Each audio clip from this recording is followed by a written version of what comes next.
The land down under has never been easier to reach. United Airlines has more flights between the U.S. and Australia than any other U.S. airline, so you can fly nonstop to destinations like Sydney, Melbourne, and Brisbane. Explore dazzling cities, savor the very best of Aussie cuisine, and get up close and personal with the wildlife. Who doesn't want to hold a koala? Go to united.com/Australia to book your adventure.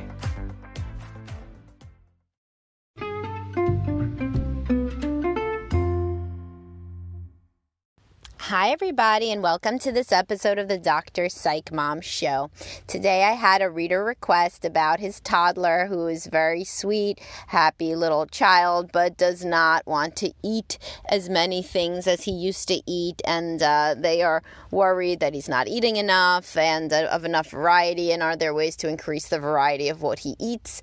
So I can certainly speak to that. Other people have asked that before, but if you would like me to do this and other controversial topics, I mean, I'm laughing, but it's not funny. Like picky eating, if you talk about picky eating now, it's like more controversial than me saying that women should have sex within marriage, which somehow is also controversial. I mean, the controversial level of what goes on today is beyond me, but somehow it's become very controversial. So if you'd like me to keep tackling these hard-hitting topics, then please do subscribe so that you can hear all of the other topics that I tackle on a regular basis, many of which are un-PC.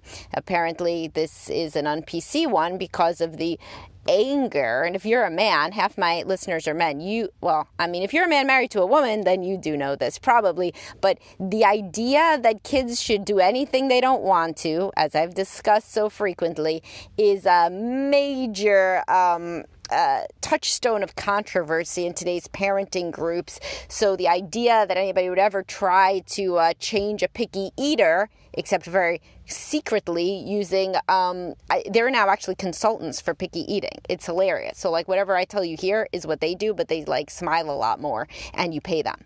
But anyhow, this is like a major controversial idea to ever make a kid do anything they don't want to do, which is why parents feel trapped like prisoners in their own lives, ruled by the whims of a tyrant king that is like 2 years old and that doesn't want to be a tyrant and isn't a tyrant, but the parents are too terrified to ever tell them to do anything.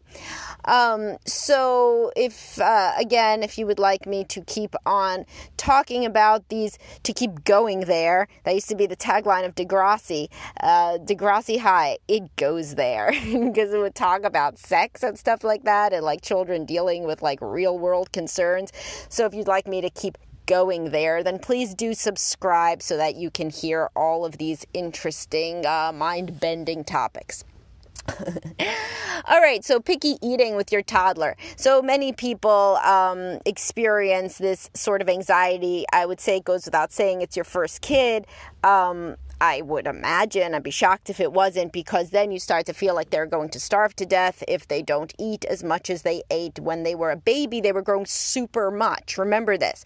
As they get bigger, as they become a toddler from a baby, they have to eat less because they're not growing as fast. They used to grow really, really fast. You remember what they were like as a newborn, then like 6 months and a year? They trail off as a toddler in how fast they grow. So this alone is useful information for most people because they don't have to eat as much as you think they do.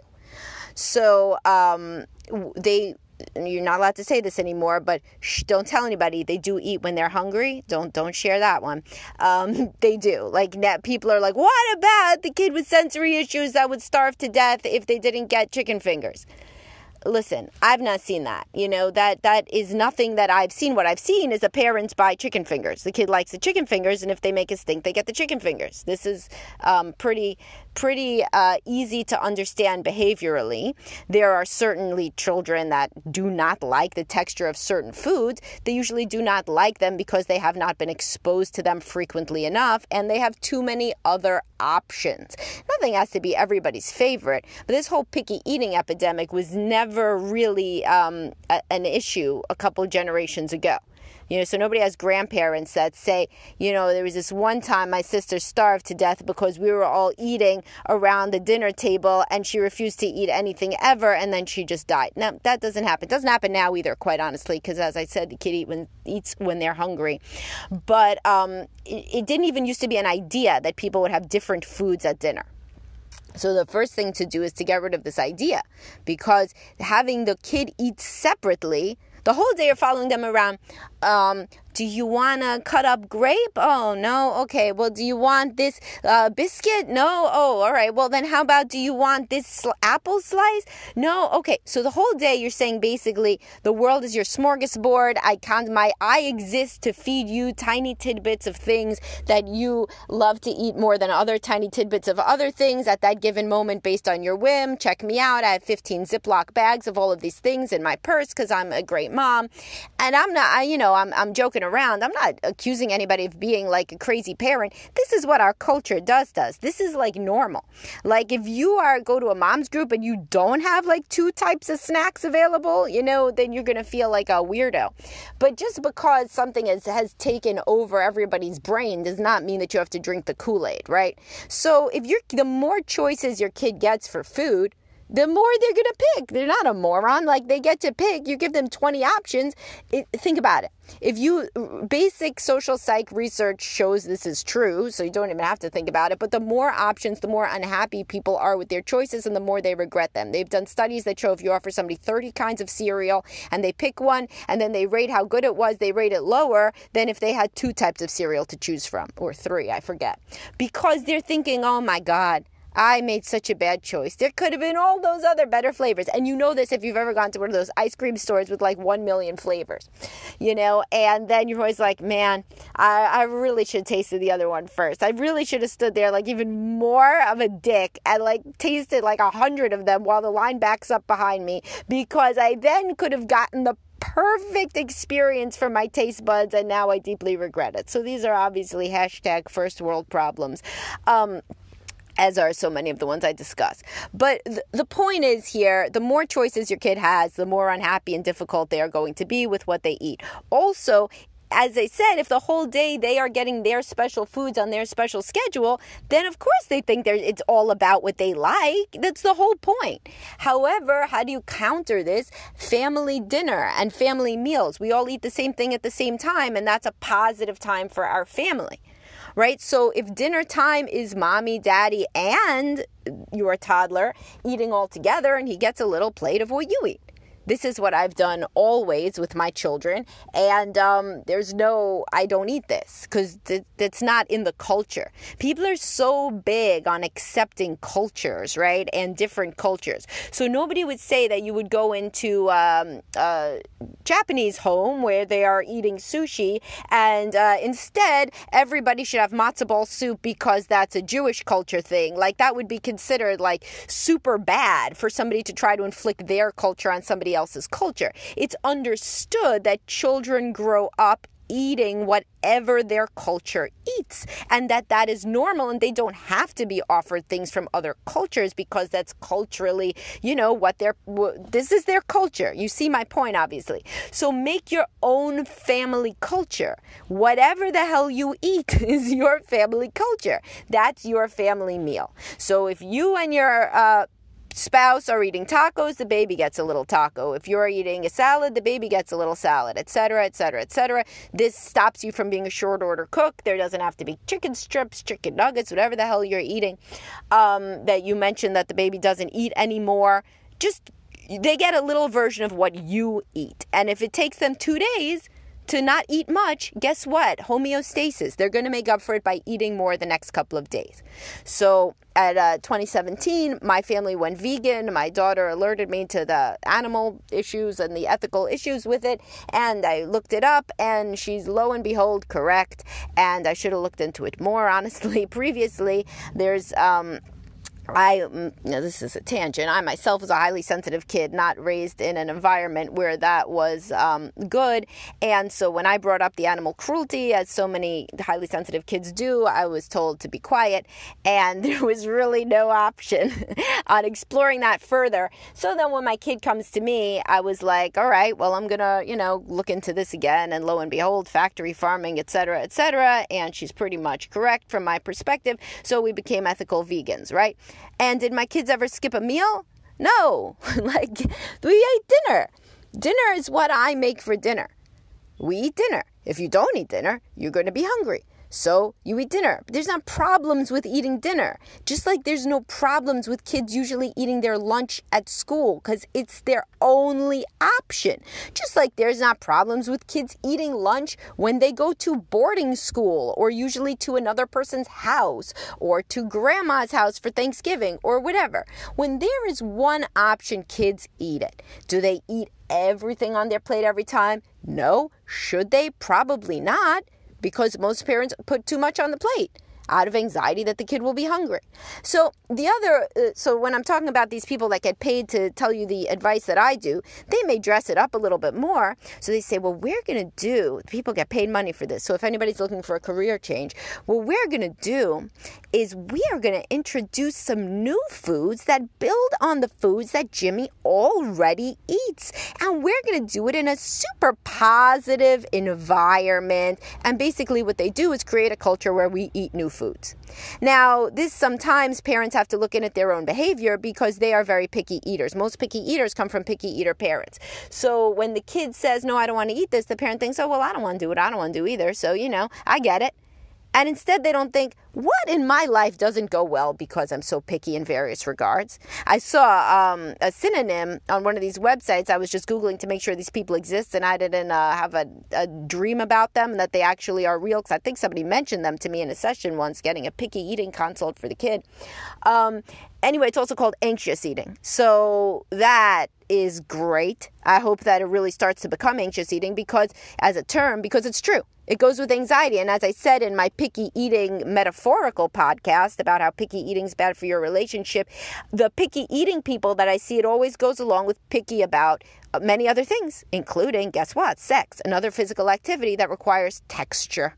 So, if you do not, if you want your kid to stop being a picky eater, but you yourself are saying, no, I don't know if I want Italian tonight. I don't know. This is like a major source of contention for people. I've never really understood it. And I'll tell you why, because I was a super picky eater, raised by a picky eater. That magically, by the way, was not a picky eater when my parent was younger, because it wasn't an option in that generation. So they ate everything, and then all of a sudden, as an adult, decided, you know what, I'm just going to eat like 3 things. So, of course, then my picky eating was reinforced. Oh, okay, so you'll only eat this and this? Well, then fine. So I myself, as a child, when I got older, like about, elementary school age, middle school age, I was like, this is terrible. I don't want to be a picky eater. I can never fit in. I'm going to teach myself to eat everything. So that's why it's so ironic that now I'm an ethical vegan, because I'm somebody who taught themselves to eat literally anything, and now I will eat literally anything that's vegan only. But and my kids too will eat basically anything. Now, my oldest, when I was a more anxious parent, she had a problem with grapes because she didn't like the texture. So I'm like, oh my, she has a preference. Put it on a throne. It's a preference. Let's dress it up in a robe because it's a preference of an oldest child. Oh my God, I have to do it. Obviously, it didn't occur to me I could, of course, keep giving her grapes, but I didn't. And so guess what? She never ate them again, and in fact developed this whole thing. They're so disgusting. Well, guess who ate grapes the other week? Because I said to her, hey, guess what? If you go somewhere, you know what's in fruit salad? Grapes. You know what's rude? Leaving shit on your plate. When somebody gives you a portion of something, don't be weird.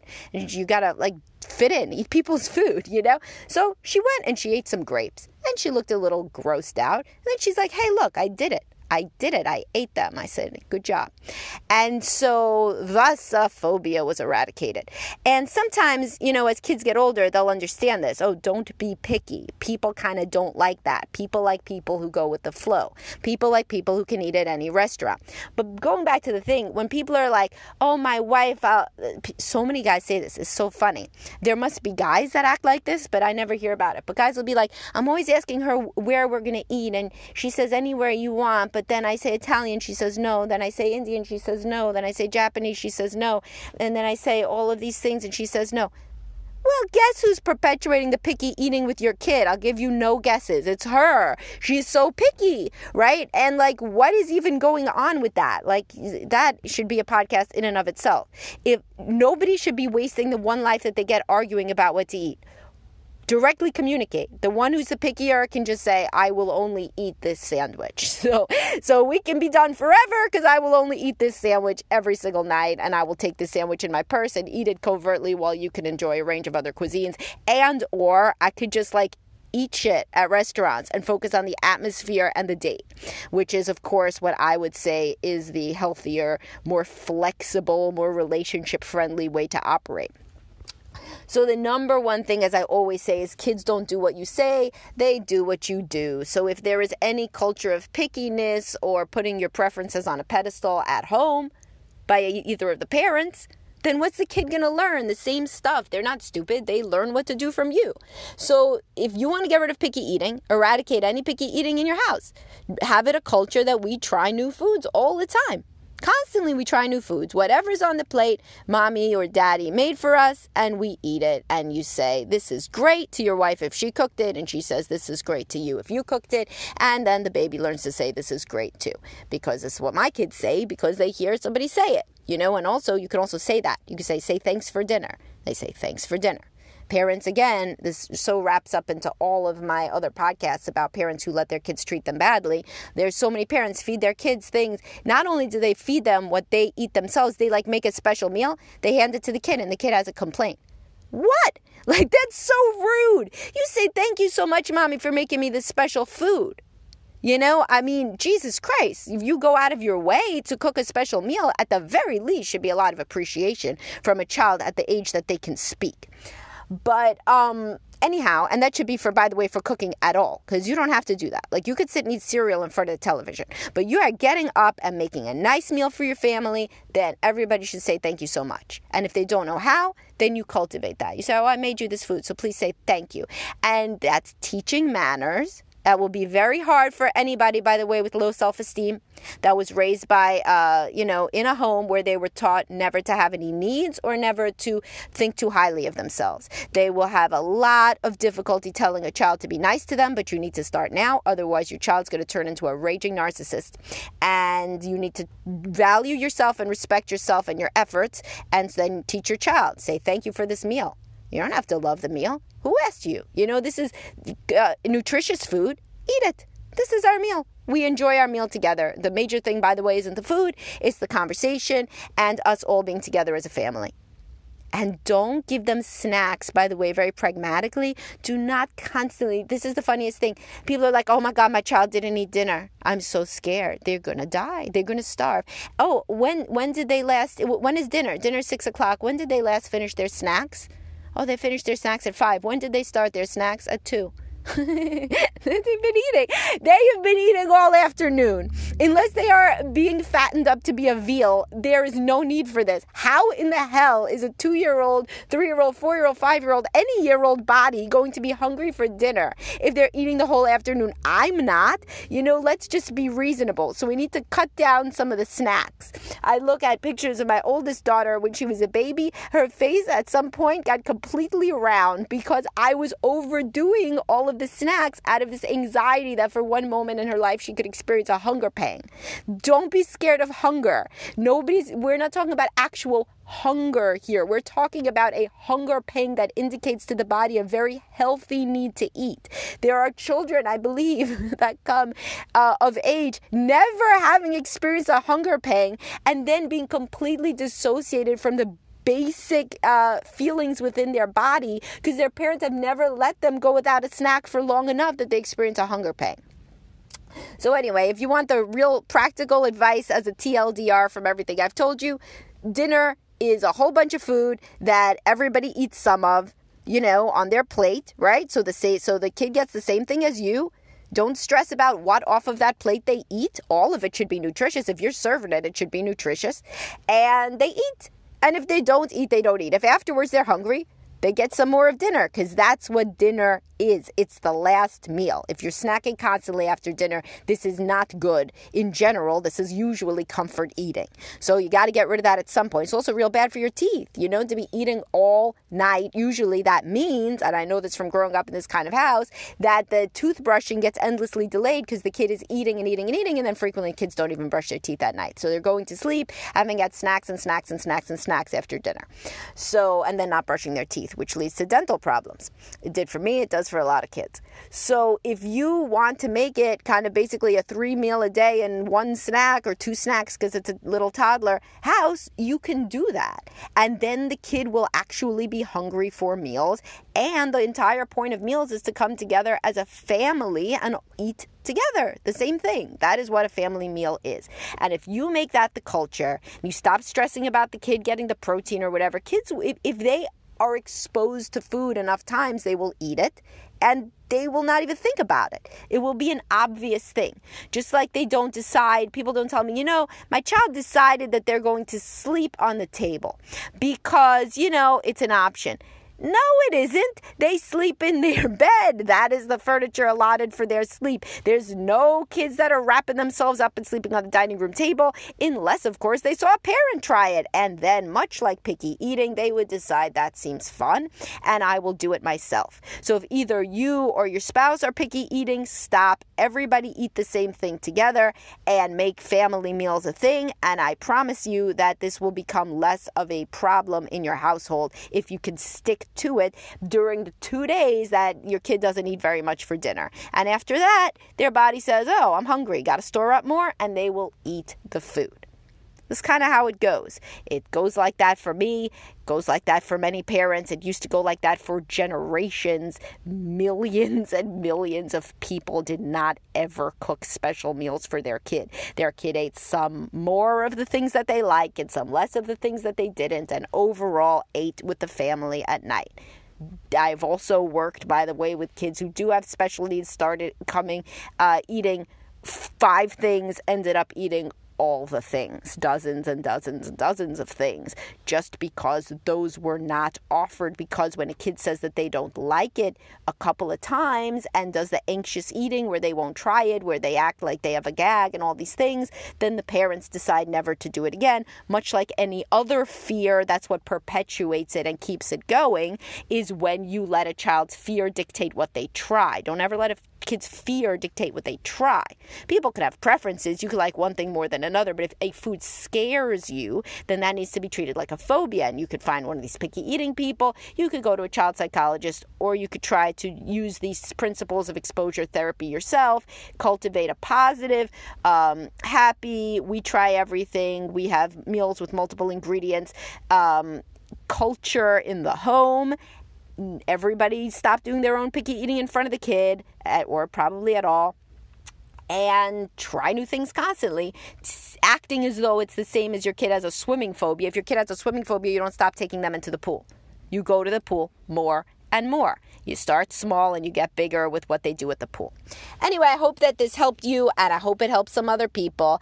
And I hope that you subscribe because of this and other hard-hitting topics that I, fearlessly tackle on the Dr. Psych Mom Show. Bye-bye, guys.